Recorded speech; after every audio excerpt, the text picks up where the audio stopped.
YouTube channel. మనం secondary auxiliary webs లో భాగంగా గత క్లాసులో కొన్ని డిస్కస్ చేయడం జరిగింది, అది ముఖ్యమైనవి. ఆ తర్వాత మనం చూడాల్సింది ఏంటి అంటే నెక్స్ట్ యూజ్డ్ టు. చూడండి, ఇది యూజ్డ్ టు అనేది ఎందుకు ఉపయోగపడుతుంది, ఎలా ఉపయోగపడుతుంది అని చూస్తే, యూజ్డ్ టు అనేది ఏంటి, గతంలో మనకి అలవాటుగా ఉండే పనులు, గతంలో మనం రెగ్యులర్ గా చేస్తూ ఉండే పనులు, గతంలో మనకి రెగ్యులర్ గా లేదా అలవాటుగా కొన్ని పనులు చేస్తూ ఉంటాం మనం. అది ఎల్లప్పుడూ కంటిన్యూ చేస్తూ ఉంటాం, ఒక హ్యాబిచువల్ యాక్షన్ గా ఉంటూ ఉంటాయి. అటువంటి పనులు చెప్పాల్సి వచ్చినప్పుడు మనం యూజ్ చేయాల్సిన మోడల్ ఆక్సిలరీ వెర్బ్ ఏంటి అంటే యూజ్డ్ టు. ఫర్ ఎగ్జాంపుల్ చూడండి, I use to go to temple అని నేను ఏమన్నాను, I used to go to temple.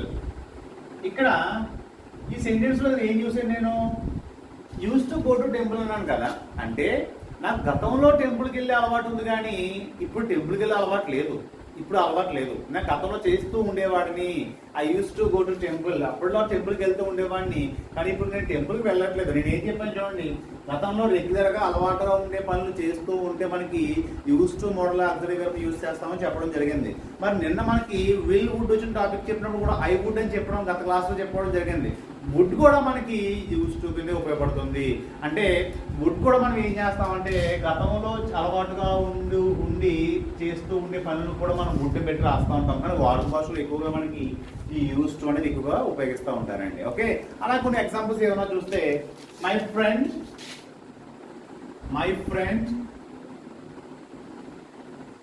Friend use to smoke every day. అంటే ఇక్కడ ఏం చేసింది ఈ సెంటెన్స్, మనకి ఏం తెలియజేసింది, నా ఫ్రెండ్ గతంలో స్మోక్ చేస్తూ ఉండేవాడు ప్రతిరోజు, ఇప్పుడు మొత్తానికి మానేయచ్చు, లేదా ప్రతిరోజు కాకుండా అప్పుడప్పుడు చేస్తూ ఉండొచ్చు. ఏదేమైనా కూడా గతంలో వాడికి అలవాటు ఉండేది. మీకు గుర్తుందా, మోడల్ ఆక్సిలరీ తర్వాత ఎల్లప్పుడూ మనకు కావాల్సింది ఏంటి అంటే V1. అందులో మనకి ఏ రకమైన డౌట్స్ ఉండకూడదు. మోడల్ ఆక్సిలరీ తర్వాత మనకు కావాల్సింది ఏంటి V1. మరి ఇది మన పాజిటివ్ సెంటెన్సెస్ అండి. ఇవన్నీ మనకి ఏంటి పాజిటివ్ సెంటెన్సెస్. మరి పాజిటివ్ సెంటెన్సెస్ కి నెగిటివ్ కూడా ఉంటాయి కదా. ఒకవేళ నెగిటివ్ రాయాలంటే ఎలా రాస్తాము, ఏం లేదు, ఈ యూజ్డ్ టు ఏదైతే ఉందో దాని మధ్యలో నాట్ పెట్టుకోవడం ద్వారా, ఏ యూజ్డ్ టు ఏదైతే ఉందో దాని మధ్యలో నాట్ యాడ్ చేసుకోవడం ద్వారా మనం దాన్ని నెగిటివ్ సెంటెన్స్ కింద మార్చుకోవచ్చు. ఫర్ ఎగ్జాంపుల్ ఇక్కడ ఏం రాస్తున్నాను చూడండి, ఇదే సెంటెన్స్ రాస్తున్నాను మార్చి, I used not to go to temple. ఇప్పుడు టెంపుల్కి వెళ్తానని, నేను గతంలో టెంపుల్కి వెళ్తూ ఉండేవాడిని కాదు. ఇది నెగిటివ్, ఇది పాజిటివ్. ఏం చేశాను, యూజ్ టు అనే దాని మధ్యలో నేను నాట్ పెట్టుకోవడం ద్వారా దాన్ని నెగిటివ్ సెంటెన్స్ గా మార్చడానికి అనుకూలంగా చేశాను నేను. ఓకే, ఈ రకంగా. అయితే మీకు ఇంత చెప్పాను, వుడ్ అనేది కూడా మనకి నెగిటివ్, గతంలో అలవాటుగా ఉండి రెగ్యులర్ గా చేస్తూ ఉండే పనులు చెప్పడానికి కూడా మనకు ఉపయోగిస్తామని చెప్పడం జరిగింది. ఓకేనండి, ఈ రకంగా మనం యూజ్ టు అర్థం చేసుకోవచ్చు. యూజ్ టు అంటే ఏంటి ఇంకొకసారి గుర్తు చేస్తున్నాం చూడండి, గతంలో మనకు రెగ్యులర్ గా అలవాటుగా ఉండే పనుల గురించి చెప్పాల్సి వచ్చినప్పుడు మనం యూజ్ చేసిన మోడల్ వెర్బే యూజ్ టు అనేది మనకి ఉపయోగపడుతుంది. మరి దీన్ని నెగిటివ్ రాయాలంటే ఏం కాదు, యూజ్డ్ కి మరియు టు కి మధ్యలో మనం నాట్ చేర్చడం ద్వారా నెగిటివ్ ఏర్పడుతుంది. ఇవి మనకు కొన్ని ఎగ్జాంపుల్స్, ఇలాంటి కొన్ని ఎగ్జాంపుల్స్ ఏమైనా మనం రాసుకోవచ్చు. మీరు సొంతంగా ప్రయత్నం చేసి కమెంట్ బాక్స్ లో కమెంట్ చేయడానికి ప్రయత్నం చేయండి. ఓకేనండి, నెక్స్ట్ ఏంటో చూద్దాం. మరి యూజ్ టు తర్వాత మనం చూసే ఆక్సిలరీ వెర్బ్ ఏంటి అంటే ఆట్ టు. ఇది మీకు గత వీడియోలో ఇక్కడ ఇంట్రొడ్యూస్ చేయడం జరిగిందండి, కొత్తగా ఏం కాదు. మీకు గుర్తుందా, ఈ షుడ్ కానీ మస్ట్ కానీ అలాగే మస్ట్ కానీ అలాగే ఆట్ టు కానీ మనకి గతంలో ఏ రకంగా ఉపయోగపడుతున్నాయో ఏదో చెప్పడం జరిగింది.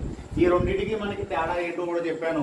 షుడ్ ఎప్పుడు యూజ్ చేస్తాము, ఆట్ టు ఎప్పుడు యూజ్ చేస్తాము, మనకి రెండింటిని కూడా ఇంటర్చేంజ్ చేసి రీప్లేస్ చేసి రాసుకోవచ్చు. బట్ మనకి అక్కడ సబ్జెక్టివ్ గా చెప్పాలనుకుంటే షుడ్ ని, లేదా జనరలైజ్ చేసి చెప్పాలంటే ఆబ్జెక్టివ్ గా చెప్పాలంటే ఆట్ టు యూజ్ చేస్తామని చెప్పడం జరిగింది. అసలు ఆట్ టు అంటే ఏంటి, ఆట్ టు అంటే ఏం కాదు. చూడండి, మనకి సేమ్ మస్ట్ ఎలాగైతే ఉపయోగపడుతుందో అలాగే మోరల్ రెస్పాన్సిబిలిటీ లేదా మోరల్ ఆబ్లిగేషన్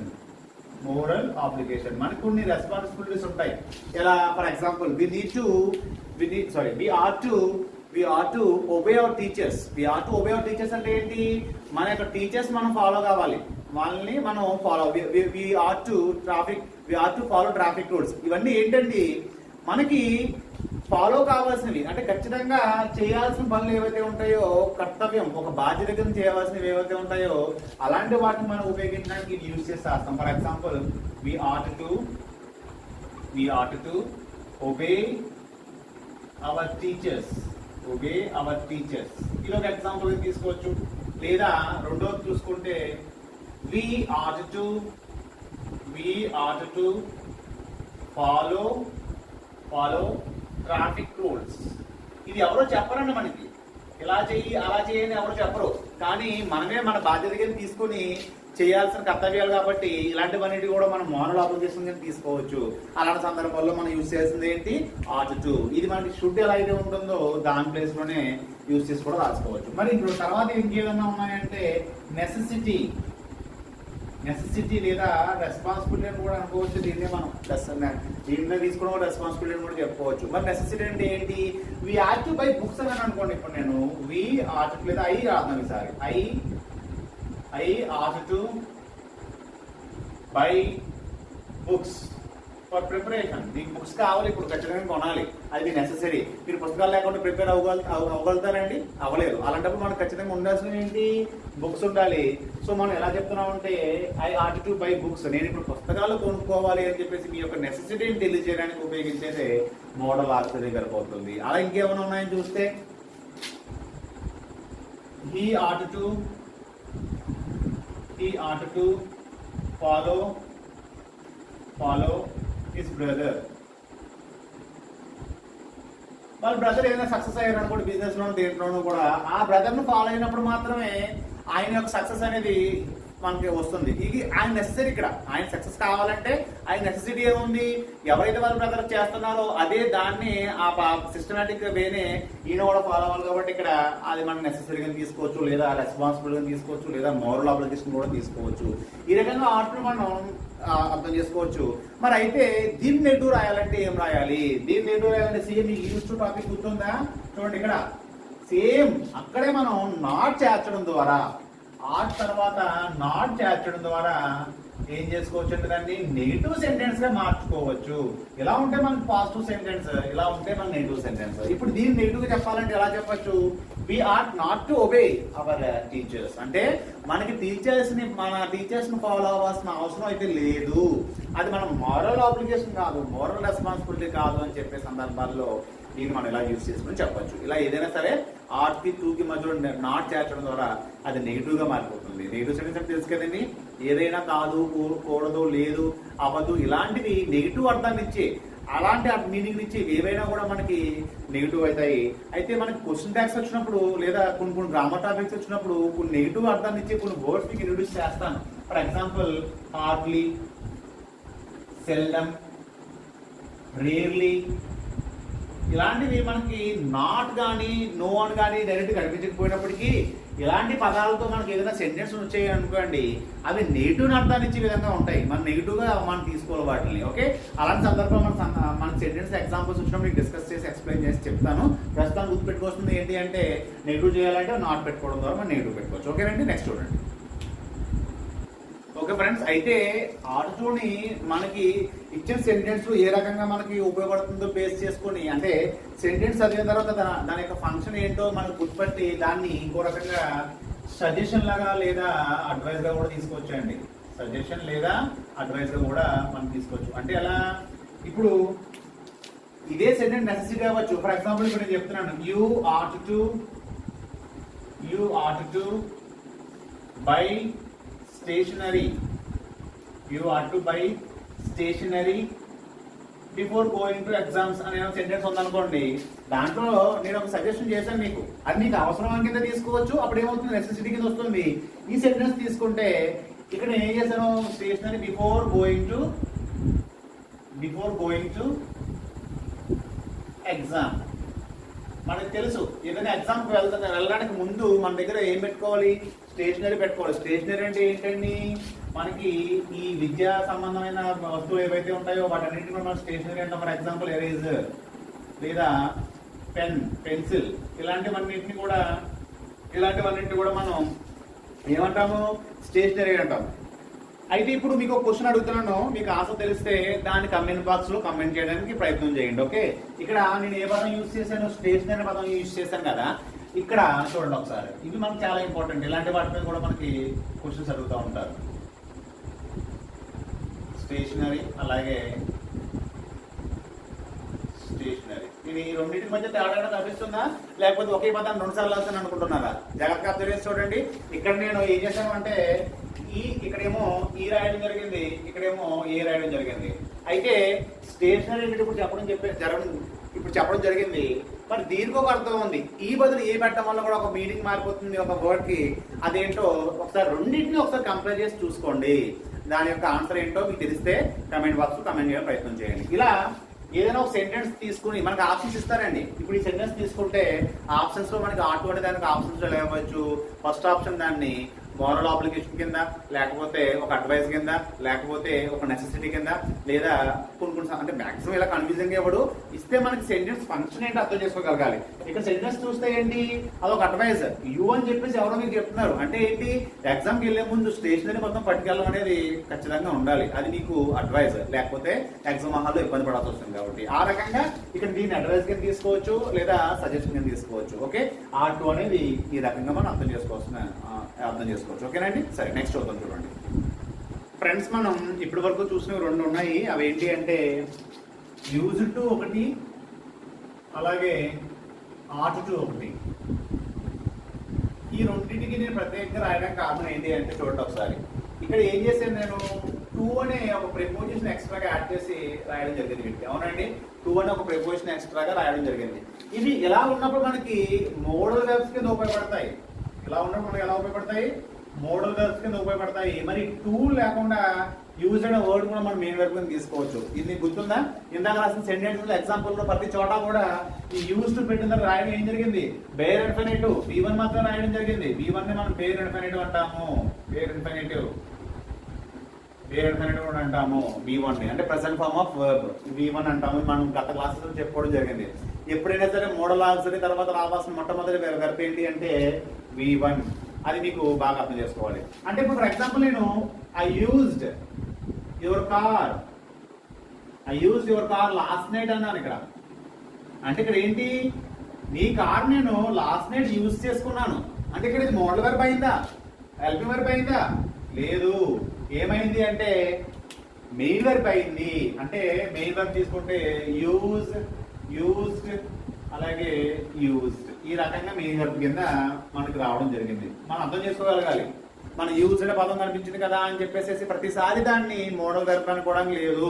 మన ఫంక్షన్ ఎలా ఉంటుంది ఏంటో గుర్తించి దాని తర్వాత అది మోడల్ ఆక్సిలరీ వెర్బ్ అవుతుందా లేదా మెయిన్ వెర్బ్ అవుతుందా అనే విషయాన్ని మనం అర్థం చేసుకోగలగాలి. ఓకేనండి, ఈ రకంగా చూసుకోవచ్చు. ఈ 2 అని ఫాలో అవుతేనే మనకి మోడల్ ఆక్సిలరీ అవుతుంది. మరి దీని తర్వాత ఏంటో చూద్దాం చూడండి. ఓకే ఫ్రెండ్స్, మనం ఇంకా మిగిలినవి 2 ఉన్నాయి. మొత్తం 13 హెల్పింగ్ వెర్బ్స్ గాను మెయిన్ సెకండరీ ఆక్సిలరీ వెర్బ్స్ లో చెప్పుకున్నటువంటి 13 ఏవైతే ఉన్నాయో ఆ 13లోనూ ఇంకా 2 మిగిలాయి. వీటి గురించి చూడండి, ఒకసారి డిస్కస్ చేద్దాం. ఓకే, ఏంటి దాంట్లో మనకి డేర్ లేదా నీడ్ అనేది ఇక్కడ ఒక విషయం చెప్పాలి. ఈ నీడ్ మరియు డేర్లు ఈ 2 కూడా మనకి ఎలా ఉపయోగపడతాయంటే both helping verbs and main verbs గా ఉపయోగపడతాయండి. హెల్పింగ్ వెర్బ్స్ గా ఉపయోగపడతాయి, అట్ ద సేమ్ టైం మనకి మెయిన్ వెర్బ్స్ గా కూడా ఉపయోగపడతాయి. మరి ఏంటి హెల్పింగ్ వెర్బ్ ఎప్పుడు ఉపయోగపడుతుంది, మెయిన్ వెర్బ్ గా ఎప్పుడు ఉపయోగపడుతుంది అంటే ఫర్ ఎగ్జాంపుల్ నేను చూడండి, కిరణ్ నీడ్స్ ప్రాపర్ గైడెన్స్. ఇక్కడ కిరణ్ అనే వ్యక్తికి గైడెన్స్ కావాలి. మరి ఇక్కడ మోడల్ ఆక్సిలరీగా తీసుకుంటే దీని తర్వాత మనకి ఎక్కడైనా మెయిన్ వెర్బ్ ఉందా? మీకు రూల్ చెప్పాను గుర్తుందా? ఎప్పుడైనా సరే మనకి ఏం ఉండాలి? మోడల్ వెర్బ్ కింద తీసుకుంటే దాని తర్వాత ఖచ్చితంగా మనం V1 ఫాలో అవ్వాలని చెప్పేసి అనుకున్నాం. సో ఇక్కడ ఏమవుతుందంటే ఇది మెయిన్ వెర్బ్ అవుతుంది. ఇక్కడ మనకి ఇది మెయిన్ వెర్బ్ ఉపయోగపడుతుంది కాబట్టి మెయిన్ వెర్బ్ అవుతుంది. అలా కాకుండా Kiran need go to coaching అయితే ఇక్కడ ఒక విషయం గుర్తుపెట్టుకోవాలి. మనకి ఇది ఆక్సిలరీ వెర్బ్ గా ఉపయోగపడినప్పుడు ఇక్కడ ఏమవుతుంది? 2 అనేది ఒక ఆప్షనల్ గా వస్తుంది మనకి. అది పెట్టుకోవచ్చు, పెట్టుకోకపోవచ్చు. మరి ఎప్పుడైనా సరే మెయిన్ వర్బ్ కింద వచ్చింది అంటే దాని తర్వాత ఖచ్చితంగా టూ అనేది సందర్భానుసారంగా మనం ఫాలో అవ్వాలి. వెర్బ్ ఉంటే కనుక వెర్బ్ ముందు ఖచ్చితంగా టూ అనేది రావాలి. దాన్ని మనం ఏమంటామంటే ఇన్ఫైనిటివ్స్ అంటామండి. మనకు గుర్తుందా మీకు? ఇన్ఫైనిటివ్స్ చెప్పుకున్నప్పుడు ఏం చెప్పాను? టూ తర్వాత బేస్ ఫామ్, బేస్ ఇన్ఫైనిటివ్ వచ్చింది, బేస్ ఫామ్ వచ్చింది అనుకోండి వెర్బ్ది, అది మనకు ఖచ్చితంగా ఇన్ఫైనిటివ్ అవుతుందని చెప్పేసి మనకి ఈ యొక్క మెయిన్ వెర్బ్స్ డిస్కస్ చేయడం జరిగింది. మీకు గుర్తుందో లేదో కానీ. ఓకే, అదే ఇక్కడ నీడ్ టు అని పెట్టుకుని ఆప్షన్ పెట్టుకుంటే దీన్ని Kiran need to go to coaching అన్నప్పుడు ఇది ఎలా ఉపయోగపడుతుంది అంటే మనకి ఆక్సిలరీ వెర్బ్ గా ఉపయోగపడుతుంది. ఈ రకంగా ఈ రెండు కూడా అట్ ద సేమ్ టైం ఒక్కొక్కసారి మనకి సెంటెన్స్ లో హెల్పింగ్ వెర్బ్ గా ఉపయోగపడవచ్చు, కొన్ని సందర్భాల్లో మెయిన్ వెర్బ్ కూడా ఉపయోగపడవచ్చు. అసలు ఇవేంటో చూద్దాం, ఏ రకంగా ఉపయోగిస్తామేంటో ఇప్పుడు చూద్దాం. చూడండి ఒకసారి. ఓకే ఫ్రెండ్స్, మనం నీడ్ చూసుకుంటే మనకి నీడ్ తర్వాత కామన్ గా సెంటెన్స్ లో దీని తర్వాత టూ లేదా నాట్, ఈ రెండింటితో మనకి సెంటెన్స్ లో మనకు కనిపిస్తూ ఉంటాయండి. మరి అది తీసుకుంటే ఇదేమో మనకి పాజిటివ్ గాను, ఇదేమో మనం నెగిటివ్ గా తీసుకుంటాం. For example you need to buy books అని అనుకోండి. ఇక్కడ మనకి నీడ్ అనేది పాజిటివ్ సెంటెన్స్ ఉపయోగించడం జరిగింది. మరి దీని నెగిటివ్ ఏమవుతుంది అంటే you need not fear about English. Okay, మీకు ఒక విషయం అబ్జర్వ్ చేశారు, ఇక్కడ మనం నెగిటివ్ రైటానికి ఎంత యూజ్ టు కి ఆర్ టు కి ఏం చేసాము? నాట్ మధ్యలో చేర్చడం ద్వారా, యూజ్ టు కి ఆర్ టు కి మధ్యలో నాట్ మధ్యలో చేర్చడం ద్వారా నెగిటివ్ ఉపయోగించడం జరిగింది. గుర్తుందని ఆ విషయం చెప్పాను మీకు. కానీ ఇక్కడ అలా కాదనమాట, నాట్ నెగిటివ్ ఉపయోగించడం మన తర్వాత టూ రాదు. ఎందుకంటే కేవలం పాజిటివ్ లోనే టూ రాసుకోవాల్సిన అవసరం లేకుండా ఉంటుంది. కాబట్టి ఆప్షనల్ కాబట్టి ఇక్కడ రాయడం జరిగింది. అంటే మీరు గుర్తుపెట్టుకోవాల్సిన విషయం ఏంటంటే నెగిటివ్ రాయాల్సినప్పుడు మనకి ఇక్కడ నాట్ పెట్టి రాస్తే సరిపోతుంది తప్ప ఏ రకమైన టూ అనేది పెట్టకూడదు. ఇది ఒక విషయం గుర్తుపెట్టుకోవాలి. తర్వాత ఇంకో ఎగ్జాంపుల్ చూస్తే the pour need not pay the fee. ఇక్కడ చూడండి, ఇక్కడ కూడా సేమ్ మనకి జస్ట్ నీడ్ నాట్ పెట్టి పేద ఫీజు రాసేది తప్ప ఎక్కడ కూడా టూ అనేది నెగిటివ్ సెంటెన్స్ లో యూజ్ చేయడం జరగలేదు. ఓకేనండి, అసలు ఎందుకు ఉపయోగిస్తాం వీటిని అని చెప్పాలనుకుంటే నెసెసిటీ లేదా అడ్వైజ్ చెప్పాను మీకు. సెంటెన్స్ ఫంక్షన్ బట్టి మనం అర్థం చేసుకోవాలి. మనకి యూజ్ చేసిన వర్డ్ ని సెంటెన్స్ బట్టి అర్థం చేసుకోవాలి. లేదా ఆబ్సెన్స్, ఇది మనకి అవసరం లేదు అని చెప్పడానికి ఆబ్సెన్స్ ఆఫ్ నెసెసిటీ, ఇక్కడ అవసరం లేదు ఆబ్సెన్స్ ఆఫ్ నెసెసిటీ. ఇలా ఏదైనా సరే అవసరం లేదు అవసరం అని చెప్పాలి అని అవసరం, దీని అర్థం ఏంటంటే అసలు అవసరం లేదు అవసరం అని చెప్పాల్సిన సందర్భాల్లో మనకు ఉపయోగించడానికి దీన్ని యూజ్ చేస్తామండి. ఓకేనండి, గుర్తుపెట్టుకోండి. మనకి ఇక్కడ టూ అనేది ఆప్షనల్, యాక్చువల్గా టూ అనేది ఆప్షనల్. కానీ నెగిటివ్ వచ్చినప్పుడు నాట్ తప్ప టూ అనేది ఉండకూడదు. మన యూజ్ టు ఎలా అయితే రాస్తామో ఆట్ టు ఎలా అయితే రాస్తామో దాన్ని నెగిటివ్ పెట్టినప్పుడు మధ్యలో నాట్ పెట్టుకుని రాసుకుంటాం కదా, అలా దీనికి ఇక్కడ నాట్ పెట్టి రాయకూడదు. ఈ విషయం గుర్తుపెట్టుకోవాలి. ఎందుకంటే ఈ యాక్చువల్గా ఈ నీడ్ మరియు డేర్లు అనేవి టూ ఫాలో అయిందంటే మెయిన్ వెర్బ్ గాను టూతో అగ్రి అయితే. ఫర్ ఎగ్జాంపుల్ ఇప్పుడు చెప్తాను చూడండి, he does not need any guidance. ఇక్కడ మనం చూసుకుంటే ఇది ఏంటండి హెల్పింగ్ వెర్బ్ అయింది కదా, దీని తర్వాత మనకు రావాల్సింది ఏంటి? ఇప్పుడు కూడా మెయిన్ వెర్బే కాబట్టి ఇది మెయిన్ వెర్బ్ అవుతుంది. అలా మనకి సెంటెన్స్ లో వచ్చిన సందర్భాన్ని బట్టి ఏ రకంగా ఉపయోగించాం బేస్ చేసుకుని అది అక్కడ మోడల్ ఆక్సిలరీ అయిందా మెయిన్ వెర్బ్ అయిందా అని చెప్పేసి మనం అక్కడ అంచనా వేయాలి. ఓకేనండి, ఈ రకంగా నీడ్ మనం అర్థం చేసుకోవచ్చు. ఇలా అడ్వైస్ గాను, లేకపోతే నెసెసిటీ గాను, లేకపోతే ఆబ్సెన్స్ ఆఫ్ నెసెసిటీ, ఇది నెసెసిటీ పర్పస్, ఒక పర్పస్ గాను మనకు ఉపయోగపడుతుంది. ఓకే, మరి నెక్స్ట్ డేర్ ఒకటి ఉంది చివరిగా, అది డిస్కస్ చేద్దాం. చూడండి ఫ్రెండ్స్, మనం నెక్స్ట్ ఏదైనా చివరిగా చూసుకుంటే ఇంకా నీట్ తర్వాత డేర్ ఉంటుంది. నీట్ తర్వాత మనకి డేర్ వస్తుంది. అయితే ఈ డేర్ అనేది చూడండి, సాధారణంగా డేర్ అనేది ముఖ్యంగా మనకి నెగిటివ్స్ లోను అలాగే ఇంట్రాగేటివ్స్ లోను ఇది ఎక్కువ ఎక్కడ ఉపయోగిస్తామంటే నెగిటివ్స్ ఫామ్ చేయడానికి లేదా ఇంట్రాగేషన్స్ అంటామండి. ఇంట్రాగేషన్స్ అంటే ఏం కాదు, క్వశ్చన్స్ అడగడాన్ని ఇంట్రాగేషన్స్ అంటాం. ఇది మీకు సెంటెన్స్ టైప్స్ వచ్చినప్పుడు డిస్కస్ చేస్తాం దీని గురించి. నెగిటివ్స్ లేదా ఇంట్రాగేషన్స్ చెప్పినప్పుడు యూజ్ చేస్తాం. ఇది కూడా మనకి కొన్ని సందర్భాల్లో టూని యాడ్ చేసుకుంటుంది. నిజానికి మెయిన్ వెర్బ్ గా ఉపయోగించినప్పుడు మాత్రమే మనం టూ పెట్టాలి తప్ప లేకపోతే కొన్ని సందర్భాల్లో యూజ్ చేయం. ఫర్ ఎగ్జాంపుల్ ఒక ఎగ్జాంపుల్ వస్తున్నాను చూడండి. ఇక్కడ Balayya days fighting Balayya days fighting with a line. చూడండి ఇక్కడ బాలయ్య అనే వ్యక్తి సింహంతో డేస్ చేశారు. అసలు డేస్ అంటే ఇక్కడ మనకి ఎందుకు ఉపయోగిస్తామంటే కరేజ్ని సూచించడానికి, ధైర్యాన్ని సూచించడానికి మనం ఈ డేర్ అనే ఆక్సిలరీ వెర్బ్ని యూజ్ చేస్తాం. మనకి ఇందాక చెప్పినట్టుగా ఈ నీడ్ లేదా డేర్ అనేవి మనకి హెల్పింగ్ వెర్బ్ గాను ఉపయోగపడుతుంది, at the same time main verb కూడా ఉపయోగపడుతుంది. ఇక్కడ ఎలా ఉపయోగపడిందండి మనకి? ఇక్కడ మరి మనకి మెయిన్ వెర్బ్ గా ఉపయోగపడింది. అయితే మనకి ఒక విషయం చెప్పడం జరిగింది. బేసిక్ గా ఈ డేర్ అనే దాన్ని నెగిటివ్ గాను లేదా ఇంట్రాగేటివ్ గాను యూజ్ చేసి చెప్తాం. మరి నెగిటివ్ గా యూజ్ చేయాలంటే ఏం చెప్పాను? వినై, ఒక ఎగ్జాంపుల్ రాస్తున్నాను చూడండి. We dare not touch the electric wire. ఇక్కడ చూడండి ఒకసారి, ఇది నెగిటివ్, ఇక్కడ నెగిటివ్ సూచిస్తుంది. అప్పుడు ఇది ఏమైంది అంటే నాట్ వచ్చింది కాబట్టి, ఇక్కడ V1 వచ్చింది కాబట్టి ఇది ఖచ్చితంగా మనకి ఏమవుతుంది? ఆక్సిలరీ అవుతుంది, మోడల్ ఆక్సిలరీ డేర్ అవుతుంది. ఈ రకంగా మనం కూడా ఎగ్జాంపుల్స్ చూద్దాం. ఇది ఫస్ట్ దేనికి ఉపయోగిస్తాము? కరేజ్ తెలియజేయడానికి, ఒక స్పీకర్ యొక్క కరేజ్ తెలియజేయడానికి మనం ఉపయోగిస్తాం. ఇంకా ఎలాంటి సందర్భాల్లో ఉపయోగిస్తాము? హౌ డేర్ అనే వర్డ్ చూడండి, చాలా మనం కామన్ గా యూజ్ చేస్తాం. How dare you touch my mobile phone. How dare you touch my mobile phone. ఇక్కడ ఈ సెంటెన్స్ చూడండి, హౌ డేర్ తర్వాత డైరెక్ట్ గా you touch my mobile phone అని చెప్పేసి వచ్చింది. ఇలాంటి సందర్భాల్లో కూడా మనకి ఎలా ఉపయోగపడుతుంది అంటే హెల్పింగ్ వెర్బ్ కింద ఉపయోగించడం జరుగుతుంది. ఇక్కడ ఒక విషయం గుర్తుపెట్టుకోవాలి, మనకి ఇంట్రాగేషన్స్ అంటే ఎస్ ఆర్ నో క్వశ్చన్స్ లేదా డబుల్ హెచ్ క్వశ్చన్స్ సెంటెన్సెస్ ఉంటాయి. అలాంటప్పుడు మనం ఏం చేస్తాము? నీడ్ ముందుకు వచ్చినప్పుడు తర్వాత మనకి టు రాదు. Need I go there. ఇవన్నీ మీకు సెంటెన్స్ స్ట్రక్చర్స్ డిస్కస్ చేసిన తర్వాత అర్థమవుతుందండి. మీకు ఏదో ఒక పాయింట్ చెప్పాను, గుర్తుందో లేదో కానీ ఈ డేర్ కానీ నీడ్ కానీ రాసినప్పుడు సాధారణంగా మనకు పక్కన టూ రాదు, డైరెక్ట్ గా టూ రాస్తాం. I dare you there.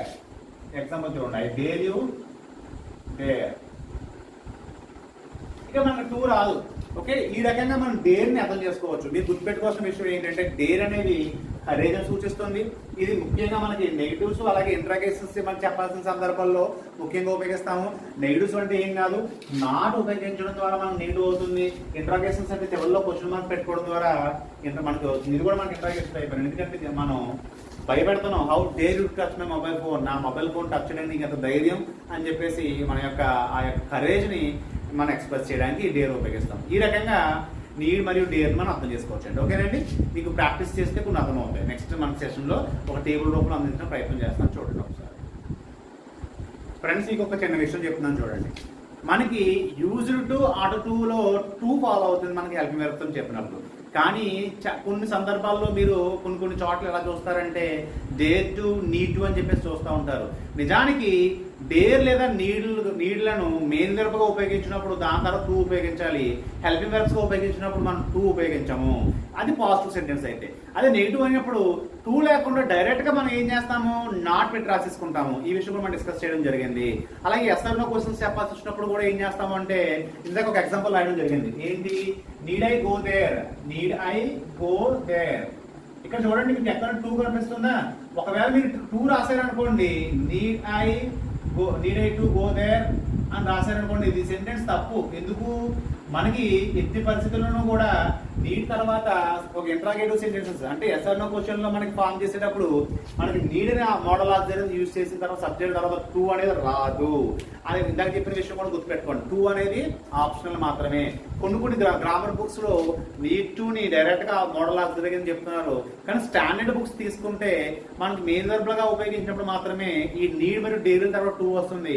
మిగిలిన సందర్భాల్లో టూ అనేది ఆప్షన్స్ కింద కొన్ని బుక్స్ లో ఆప్షన్ కింద పెట్టుకోవచ్చని, కొన్ని బుక్స్ లో పెట్టుకోకూడదని ఇవ్వడం జరుగుతుంది. ఆ విషయం మీకు తెలియజేద్దామని చెప్పేసి చెప్తాను. ఓకేనా అండి? ఈ వీడియో కానీ మీకు నచ్చినట్లయితే దయచేసి లైక్ చేయండి, షేర్ చేయండి, సబ్స్క్రైబ్ చేయండి. ఇలాంటి వీడియోస్ మరిన్ని వీడియోలు మీకు డే బై డే పెట్టడానికి ప్రయత్నం చేస్తాము. కొన్ని చెప్పాను కదండి, కొన్ని టెక్నికల్ ఇష్యూస్ వల్ల కొన్నిసార్లు డిలే అవ్వచ్చు. బట్ మొత్తం మీద మీకు వీడియోస్ అన్నింటినీ కూడా అతి తొందరలోనే అప్లోడ్ చేయడం ప్రయత్నం చేస్తాం. మీరు చేసిన ప్రాక్టీస్ చేసుకోవడం. Practice makes men perfect. మరొకసారి గుర్తు చేస్తున్నాను. Okay, thank you so much team SSC.